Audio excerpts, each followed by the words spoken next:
So in today's tech tip, I'll be showing you two ways of rebooting your iPhone. Now, the first method will be using the physical buttons, and then the other method will be using the touchscreen. So let's start with the first method using physical buttons. So what you need to do is identify the volume up button, this one right here, volume up, and the side key. And what you want to do is press these two buttons simultaneously. So just press and hold the two buttons simultaneously, and then you should see the power menu and the option to slide to power off. So just slide it, and that's going to turn off your iPhone.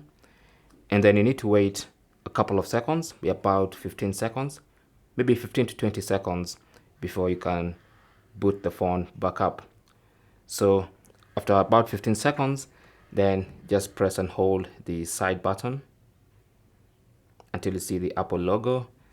And once the Apple logo appears, you can release and allow the iPhone to reboot. And that's basically how to reboot or how to restart your iPhone using physical buttons. Now, to do this with the touchscreen, in case you're having problems with one of the buttons, just go to settings. On the main settings page, you can go to general, tap on that, and then under general, scroll all the way down until you see the option to shut down. So tap on that.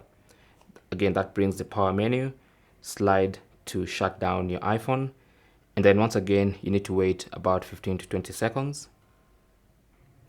After which, you can now go ahead and either press the side key, or you can just connect a charger. So if you have a cable or a charger nearby, just plug it in, and then you should see the Apple logo and your iPhone should reboot or restart. So those are the two ways of rebooting or restarting your iPhone. Thanks for watching. Leave your comments and questions down below, and good luck.